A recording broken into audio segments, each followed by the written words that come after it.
I'm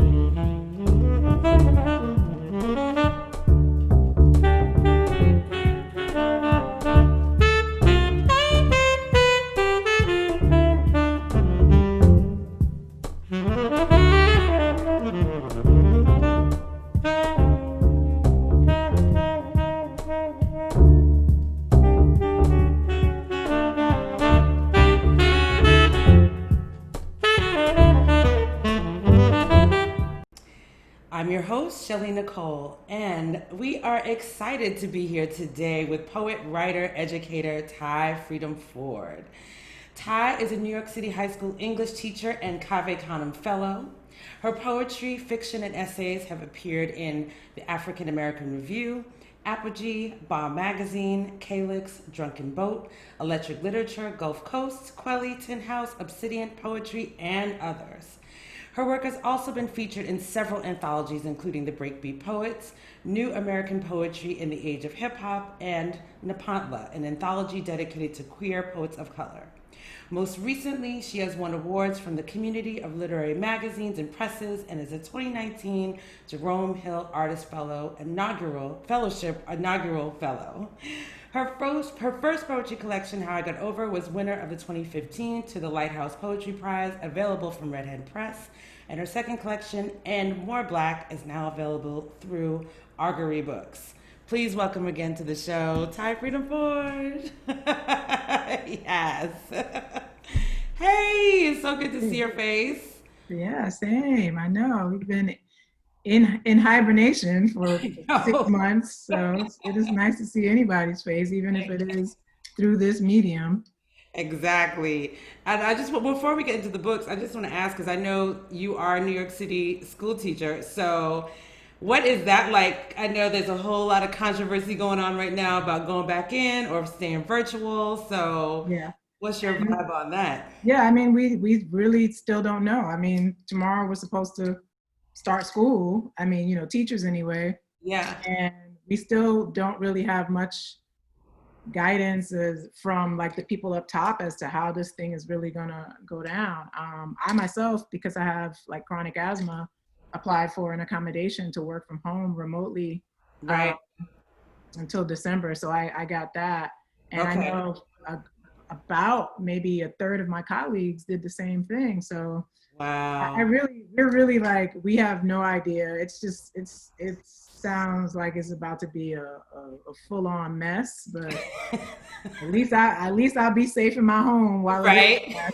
So we'll see what happens. But Yeah, I personally been thinking about y'all a lot because I have, other friends as well who are teachers and, saying similar things, or friends who, are teaching younger ones and they have to go in, but friends are like, I got a hazmat suit. She's like, I got my face yep, mask, yep, and I'm just like, yeah, I don't know. But again, I'm sending all my good juju to y'all because thank I you. know, I We know need it's a it. thing. Yeah. But getting to the good stuff, which is your work, I just want to say really great. It's funny because, of course, we've been knowing each other for a really long time, and I haven't really read your work or heard you in a really long time. So it was just like, right, it was like a nice return to a space that I definitely have been away from for a long time. Right on. Yeah. So, but just tell me, so your two books, but let's start with And More Black. Tell me why it's And More Black. Right. Right. Yeah. Right. I know. Right. Such a fragment. I'm an English teacher. Shame on me. Right. And more like and. And Um, yeah. No. It's like, so. My first book was very. I don't know. I mean it. I felt like it was very personal, but I also felt like it was very buttoned up in a lot of ways, as far as like form and content and style, even how stuff appeared on the page. It was very like studied and, appealing to a certain audience, I would say. And in the back, I had a lot of notes that referenced the poems, because a lot of them I had done this historical research for, so I wanted to provide a context. And so with this book, it's like a collection of sonnets, And More Black, and I really was just writing. The second book, I feel like always you get more permission to do things. I changed Mm. my press, and my press was less buttoned up as well, and seemed like very supportive of the manuscript. And I felt like I could just be black as fuck, right? And and then like and then like even what's more than black and more black, right? You find out what's Mm. black and more black, right? Just even more black. Like you're not getting no notes, right? Right. You ain't getting like if you don't get it, because I felt like this one I really was writing for my folks. And if you read it, cool, fine. It's meant for everyone to read, but I feel like only a select few can get it and feel it, right? The way I intend it. And so to me, that's the and more black, right? It's just that extra level or layer of that if you get it, you get it. But if you don't, you know, Oh well. yeah, Then it wasn't for you, as we yeah, say. yeah. Well, I also noticed that your pieces, so many of the pieces in that book, it was after and then insert artists here. So meaning like after Kara Walker, after Wangechi Mutu, So was that also intentional? Was that sort of like I'm going to go see this work of these folks and then see what I gather from it and then express through that? It's kind of almost how the book came about. When I started writing the sonnets, many of them were after these works of art. In I guess in the poetry community, but also probably elsewhere too. It's what we call like ekphrastic. Like so, you're sort of working from something and writing to it or having a conversation with it. And so the first poems that I had started writing in that way were after Wangechi Mutu when she had that big exhibit at the Brooklyn Museum. And I had seen it like 4 times because I was just like, I was like, this is incredible. Yeah. And all of her titles, I remember like taking pictures of the like placards next to the art because I was like, her titles are so dope. And I was like, I just want to write to her titles, right? I just want to steal her titles and like, write to them. So I started like doing that. I started like taking the titles and then I would like go home and I would pull up the artwork that corresponded and I would just be like sort of looking at it and studying it and like, just sort of thinking about it and I would sort of write in conversation with it. And so I had written a couple of those and then I was just like, I go out to a lot of art museums, I look at it. And so then I just started kind of doing that. I'm a big patron of the arts. As you can see, there's a lot of art behind me. I have a lot of artist friends. And so it kind of grew out of that Wangechi Mutu exhibit. Then I just started like, I go up to the Studio Museum and then, this dude, Glenn Kano, had this big fist sculpture and it was like they were all like suspended in the like vestibule of the museum. And I'm looking at this and then the title of the piece was called The Parable of the Fists. And so then I wound up writing that piece, which was completely like sort of imaginative, but it was still based on, this, and sort of like this, this little kid who's writing, drawing fists on everything. Yeah, right? yeah. You know what I mean? And so like, it just became what it was out of that one, that first Wangechi Mutu poem. And then, there's several after her work in the book. And then I just really started like gravitating to other artists and doing the same. That's so funny because that was another piece I was going to talk about, which was the Parable of the Fist. Because that really resonated. I was just like, it's like that kid that's, doing all these things that they're quote unquote not supposed to do, but really it's keeping them from like kicking your ass, Right. Yeah. Right. And like you really don't want to catch these fists. Right. She's just going bomb on everything to keep from fucking you up. But so forgive her. Right, exactly. No, that's good. I'm glad you brought that right there. Another piece that really stood out for me, and it's interesting because I think about her a lot, and then I saw this piece, which is Erica Garner, and in that piece, to Bill de Blasio, that statement she made to Bill de Blasio, and it's funny because I think about that. I often say like that, but using, instead of, black pussy, I always say black dick, because, it goes either way, right? Like how people, but just, just tell me a little bit about that piece and just sort of like you coming to that. And I mean, I know what it is, but just, to tell the audience. Yeah, I mean, I've, that whole Eric Garner thing was just so fucking tragic. I mean, I really feel like in part she died of a broken heart, right? Fighting for justice for her father. Um, and we have De Blasio, who has this black wife, who what former lesbian, right? Right. But black woman wife, but it's like it is this sort of thing that you could just like it's sort of like the cop out that I feel like some white folks make when they say I'm not racist, my best friend is black. You remember that Right. whole like Right. 90s cop out, right? I don't Right. think anybody's stupid enough to say that these days, but Mhm. I mean it's sort of the idea that like you can love your black woman, and like she said, you can love her black pussy, but that don't mean you love black people as a whole, you know what I mean? And so it's like, and that just really like resonated with me. And I'm not even on Twitter. I don't even know how I came across this tweet, but I was Yeah. just like, damn. Hmm. And it just made me want to write about like the ways in which I think white people think they have a past because they have black partners, right? Yes. And if they're not being that they could have a black partner and really still not be an ally, right? Or, Yes. or, Yes. or still be complicit in white supremacy, right? So, that was basically Yeah. like the gist of it. Yeah, that's something that it's, when I read it, I was like, and I remember when that tweet was, when she said that, and I was like, yeah, because it's so, it is such a thing so much, when you see people in partnership, and it's like, are you, like you said, you love this person, but do you love the people?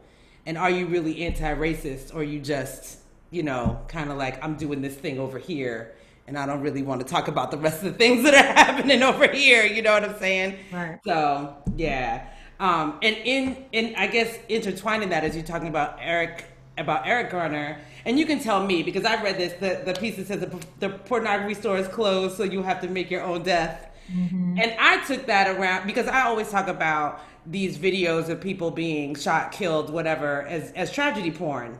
Mm-hmm. And so I'm assuming that that's the space that you were coming out of. But you Yeah. can talk about Yeah, that. yeah, absolutely. And I mean, like even, as of, the last week, right? I mean, when it's always, and I watch a lot of news these days. I was, never interested in news as a kid, and it was always like mind-boggling that adults did that sort of thing. So now I am that adult, right? That listens to NPR in the car, and watches a lot of news. And they always preface it with like, they're like, disturbing video coming up, and we have to warn you, this video, what you're about to see is very disturbing. And it's like, well, why the fuck are you playing it? like just Yes. don't fucking play it. But they keep playing it on loop, you know what I mean? And so yeah, it's just like, dude, the pornography store is closed. You're gonna have to make your own death, right? Like it's like, Yeah. let's shut this shit down, Yeah. and just stop sort of like profiting off of, the videoing and the killing of black people and black bodies, right? Yeah, definitely. It's interesting to me when I talk to people and they sort of, when it comes to the news or it comes to these videos, people feel like, well, I have to watch because I have to know what's going on. I'm like, you know what's going on. Like you don't have to subject yourself to that sort of trauma over and over again to know what's going on. So Right. it's also interesting that we've sort of been indoctrinated into this feeling that like if we're not always in the know in a particular kind of way, then we're sort of out of the loop. Because yes, we do need to be informed, but like in what way? You know what I'm saying? Or from what outlet, I should say. Yeah. Maybe. So that yeah, that tragedy porn thing. Like I'm always like it's just way too much, and but we don't. Sometimes we don't. I don't think we quite recognize or understand how, even though we're upset, we're almost becoming desensitized at the same time, and which is not a good thing, especially now for the work we have to do. But pivoting a little bit and going back to the fact that we've been knowing each other since the 90s. Of course, there were two pieces in here. Well, there was one piece from this book and one piece from your first book that Uh-huh. I was like, I was like, okay, so I know you know what I'm talking about. Saul Williams could never be Miles Davis, no Uh-huh. shade, Yeah. and Shock and Awe about Tamar Kali. So, you know, was that okay? I'm gonna start with Tamar because that piece was that out of like your first time seeing her, like because I know for seeing her is always especially in that time it Uh-huh. was just like Yeah. No. No. And okay. did you live in Atlanta? Did you live I in did Atlanta? not live in Atlanta. Okay. So I think I knew Tamar when she lived in Atlanta and Okay. used to play for I feel like it was a band called Cooley's Hotbox. So I've known her for a while, but no, I just saw her outside of Restoration, like it was like some sort of festival and she was playing and it was just looking at people who were walking by, like walking by that Burger King or whatever's over there, and was like, look at this Black woman doing rock, like hardcore, and they were just like, they were in shock and awe to see a Okay. Black woman, Okay. you know, play rock and roll as if it's not ours, right? You know what I Mm, mean? As if we didn't make that music, right? right. Like young people these days they don't understand that, the predominantly most of American musics have been created by Black folks. And Right. so like they sort of distanced themselves. Like it was just like, coming up on it and they were jamming to it. But at first it was just like, whoa, who's this beautiful chocolate woman with this, Yeah. curvaceous body and just Yeah. bald head and like, just killing it, and they were, but it was, I think initially there was this sort of like shock and awe behind it. So yeah, no, not my first time seeing her. Okay. Okay. A long time as well. Um, yeah. And then the Saul piece, Okay. Saul piece really is no shade. Like I was a Saul disciple back in the day, but I remember seeing him on, I don't know what it was, yeah, I don't know, it was some video of him, and he was at like Tower Records. I think it's like the only surviving one in LA. And he was talking about like videos he was buying, and he was talking about he had like I don't know if it was a CD of Miles Davis or if it was a video or a book or something about Miles Davis, but he was talking about that, and I was looking at him and I was like, he could actually play Miles Davis with that. They have same complexion, same sort of hair. Like I was like, he was putting me in a Miles mood, but then for some reason, I don't know what it was he said, but then I was like, well, like I just was in my mind. It was like I was a lot of the titles I was titling in a ways that a visual artist might title a work, and so. And Okay. so it Yeah. was like, what would that visual art, what would that painting look like? And then it was like, he could never play Miles Davis, no shade. And it really is no shade. And you see, it's really more about Miles Davis, Yes. and turning his back on audiences, than it is about Saul at all. Right. Yeah. So he's just in the title. Love you, Saul.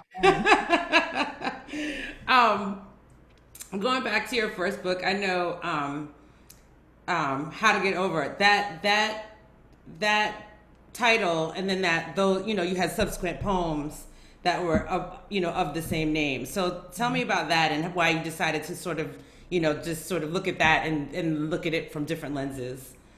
Yeah, I mean, I feel like, the I guess this like sort of headline of Black people in America is How to Get Over, right? Like that is, Mm. to me, the book was sort of like an instruction manual. Um, but not really, right? Because we know how to get over, but it was, and so really it was more like, it was like a instruction manual with pictures, right? Just sort of showing the ways in which we get over, right? Okay. And so yeah, I was like, yeah, how to get over, for this person, or how to get over, right? And I felt like I think I had initially wrote the first poem titled How to Get Over, and now I can't even remember what it was. But then after that, I was at Cave Canem and the retreat for Black poets, and there was somebody there every day in workshop who had a poem with the same title, and I was intrigued by that. I was like, oh, you could do that. Like, oh, I didn't know you. Oh, that's dope, right? And so then I was like, well, shit, you know what I mean? Like, what if, because there are all of these ways in which we get over. And so then I started to go back and look at poems that had already been written under a different title, and thinking about, well, this is a form of getting over here. And, and so I started to kind of manipulate some of the titles, and then future works I was writing under that title as well. So just kind of just provide this sort of like thread throughout the book, right? Right. And I noticed you did that too with the past life portraits. Mm-hmm. Yeah. And so some of them, well, maybe you tell me, because I was looking at the one about Richard Pryor, because I saw that, which, yeah, it was great. But then I noticed like most of them were past life portraits, but then you had one that was a past life self portrait. So was that one the only one that was, about you, or is it even about you? Or, and because I thought that was interesting. It's like everything is a past life portrait, but then it's like, let me, turn this to myself. Right. Yeah. I mean, most of the past life portraits I think are more persona poems. I'm like looking now. I'm Yeah, like, no problem. I understand. It's been a um, yeah, minute. they're more like, yeah, they're definitely like persona poems. Some of them are still very like, and some of them are persona poems. So we have like Richard Pryor. We have um, like something after like Harriet Tubman, right? Right. Sort of like looking at like what she might have been during that time. We have like Pecola from The Bluest Eye. Okay. So that past life portrait, circa 1940, Lorraine, Ohio, is like Hmm. focusing on Pecola. Right. Right. We have, but then we have some that are very personal too. So like that past life self portrait Hmm. is definitely about my life, and then we have um, past life portrait circa 1989 for Uncle Mel, which is again another sort of Okay. snapshot in my life. Got it. Um, yeah. So, there's some fictional and persona pieces, and then there's Yeah. some that are very personal. And, Yeah. I sort of wanted to like, I guess, juxtapose that public and private, that fictional and Hmm. reality spaces. Is Richard Pryor somebody who's like, as an artist, means a lot to you? Is that why you chose him as one of your past life people? I mean, I think, he's probably one of the he was so brilliant. And but that piece really happened by accident again. I was listening to NPR, and his wife, who was I think his first wife and then his like fifth wife, like she came Mm. back, Right. Right. was being interviewed, and she was talking about, and so the quote that she said, I was like, I got to come back to this, this interview. And I was like, I know they like archived them, so I'll Yeah. be able to come back to it. So that was it. I just sort of put it in the back of my mind, not really think anything about it. And then when I was at Cave Canem, I'm overhearing, I'm like ear hustling, I'm overhearing Terrence Hayes talk about, who's like a very famous poet, and Yeah. he's talking to somebody about Richard Pryor, which then makes me think, oh shit, I forgot that interview that I wanted to do some more research on. Hmm. So when you're at Cave Canem, you're there for a week, and every day you have to write a new poem. And Okay. so usually throughout the day, I have no idea what I'm going to write about. And so when he said Richard Pryor, then I was like, oh shit. So then that night I was like, I pulled up that interview again, and then I just started going down this like rabbit hole on YouTube, and Yeah. looking at all of these videos and watching documentaries. And Yeah. so that poem sort of came, I looked at it and heard enough and I'd always been a fan, but like I really was like studying him, trying to like capture his voice. Yeah. And so that poem is kind of like in his voice. Yeah. So yeah, I really Yeah. wanted to try to do it justice, but I had to do a lot of like just listening and listening. Yeah. Yeah, I mean, you really captured it because I was just like, wow, knowing his story and, um, reading how you put it together, and like you said, sort of in his voice, but, like you really captured like the whole family dynamic and all those kind of things. And I was just like, and then even up into, his, setting himself on fire, you know what I'm saying? And, yeah, like I was just like, okay, because it is such a big life, and to pull it together like that, I was like, okay, you got that. No, it was really cool. And the are you from Atlanta? No, I wouldn't say, but like Oh, okay, but you it's lived there for a it's a long time. home. I lived there for 14 years. Yeah. Okay, Yeah. okay. You know, it's like funny when you like know people, and I'm like, I just think everybody's from New York, Yeah. and I'm not even from New York, but I still Right. think everybody's from New Yeah. York. I mean, I am from New York. We moved to Atlanta when I was like 15. Got So it. then I was Okay. 14 and I was there until I moved back in 2000. So like, Okay. Got it. Got it. Got it. Um. So okay, I'm trying to think of which one to go to first. Um. Okay, we'll just stay in this book. I think so. The stinking nigga bitch with the bush on her head. mhm. Were you a witness to that white woman saying that, or is that something that you heard, or something like you read about? Yeah, tell me about that. Yeah, yeah. I mean, a woman on Facebook had written a post. You know, this is back when we used to write those long ass Facebook posts. Yeah, some People, still do. yeah, people actually used to read them, and she had mentioned this. She was like, I just was called, stinky nigger. You know, like she was called that by a white woman in Oakland, and I was like, wow, like really, like in this, what was that, 2015, 12, I think. 12 area. Yeah. I was like, that's insane that like that's still happening, especially in Oakland, which in my mind is so like black and so Mm-hmm. liberal and free and hippy Mm-hmm. dippy. Mm-hmm. And I was like, I was just like, wow. And so, it just sort of like made me think about like the nerve, the audacity of this woman. Right. So I just wanted to write to it. I wanted to write on her behalf. Yes, yes, yeah. No, that was a great. I mean, reading that too was just like, right, like all these things that you have named us or called us, like here's how we got here, at least possibly. You know what I'm saying? And these are the reasons, and this is what we have, and this is the crown, and this is the yeah. So I was just like, mm-hmm. It's like like they have, as you said, the audacity, to sort of come out of their face Right. with these things and never can see themselves inside of it. I think Right. that's a conversation I've been having a lot with people too. It's like, the lens through which you see us is so horrible and criminal and all these kind of things, and they cannot see their own criminality at all. And I'm Mhm. just like, woo. I mean, like it's like it's you know it's it's cognitive dissonance on high. You know what I mean? Like it's like on it's like when you turn the stove on high and you just don't see anything, and everything over here is bad. So yeah, and similarly, you had that piece, Wilding, about the Central Park Five, Yeah. and when that, of course, that you did that before the whole documentary came out, but here we are, when I remember when, you know, hmm, when we were at the beginning stages of this crazy administration that we're in right now, and nobody could really see, the person that they see now. But being New Yorkers, like, we knew who this dude was, and we knew, like, intimately, all the things.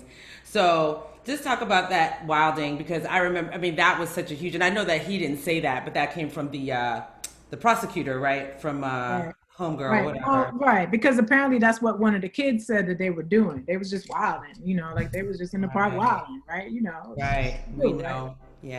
Um, and yeah, I mean, I don't, I mean, this book has a lot of, just historical pieces, and I feel like I was arriving at them very like haphazardly. It Gotcha. wasn't like I was,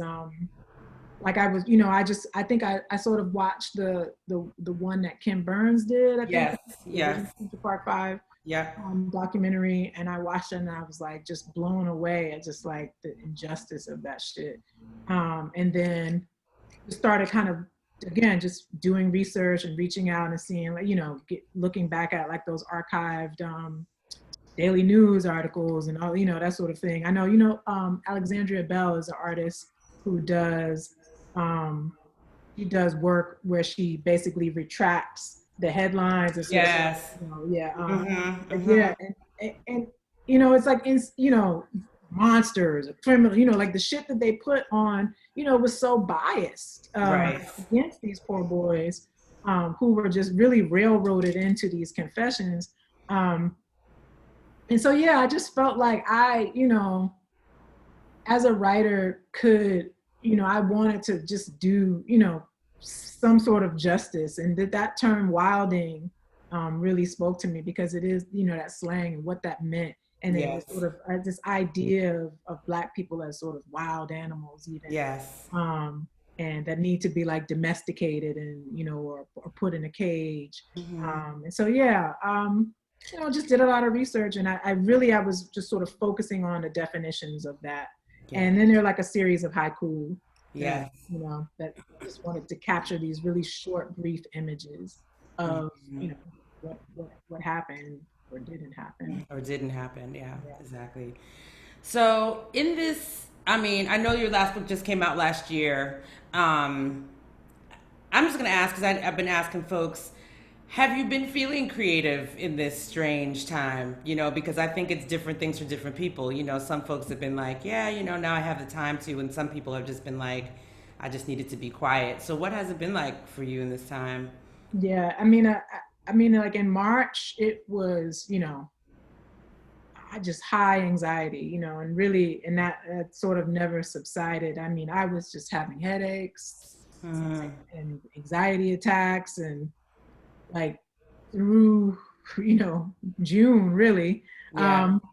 And so really, I really wasn't in a good space to write at all. I think maybe I had written two poems over the course of, that time. Um, I've just started like working on this novel and that I have in progress. Like literally within the last few weeks. Okay. Um, I just had not been in the headspace to do anything. Instead, I was like, tending to a garden. I got a little garden out back, and I was like just growing stuff. And that was, I found to be very therapeutic to sort of like tend to something and, literally put a little seed in the dirt and then watch it like, become 3 feet tall and Okay. actually bear fruit that I could eat. So that had been very rewarding and like I think emotionally soothing for me. And it had sort of allowed me to get back into a more productive, creative space. Had you been doing any readings or anything during this time virtually? Anybody calling you to like, yeah, I should share? Yeah, yeah. I would. I Yeah. mean, yeah, here and there. And at first, I was like, I don't want to fucking read. I don't feel like reading. I don't feel like being on nobody's, Zoom. My homegirl Aja called me, and that was one I actually read with Saul and Jessica Caramore and Mm, a bunch of other like heavyweights. And so I was just honored to be invited. So of course I couldn't turn it down. And then I did like a couple of other things that I had contractually was mm-hmm. obligated to before the pandemic even started. They're coming up in like April and stuff like that. So these little readings that were meant to be in person that wound up being, you know, Right. Virtual. yeah. Yeah, absolutely. Well, I want to thank you for being here with us. Again, I know it's very personal, but it's good to see your face, and I'm glad you're doing well. I'm glad you're healthy, and yeah, and we're looking forward. And please, we'll be in touch. Let us know about your novel because that's exciting. And I know you just started, but that's exciting. No, And I mean it's actually no, it's like I'm about 200 pages in. oh, snap! Okay. Yeah, yeah, yeah. I've been working on it for like the past 5 years. I'm a bank. Oh, okay. I thought you were saying you just started. So No, you're no, just saying you no. just went back to it. Yeah, exactly. Got Yeah, it. I went Okay. back to it. Yeah, yeah, yeah. Got it. Got it. Does it have a title? Do you want to share or not yet? Um, what is the title? Signs of Life. Okay. Signs of Life. We are ready. Let me Thank you see. so much, Ty. Thank you, Shelley. This is wonderful. Appreciate it. Oh, Thank you for like the beautiful close reading of the books. I appreciate it. I don't know. For me, I just feel like that's important. Yeah. Yes. Yes. Show them. Yeah. Oh yeah. And are your books available where? Wherever books are sold? Yeah, pretty much. You can get Okay. them. Yeah, Cool. Cool. yeah. Support Black bookstores though. Okay, awesome. Yes, support Black bookstores. Yes, yes, yes. So you have a good rest of the day, Thank you. and be well. Thank you. You All too. right. Bye bye. Bye.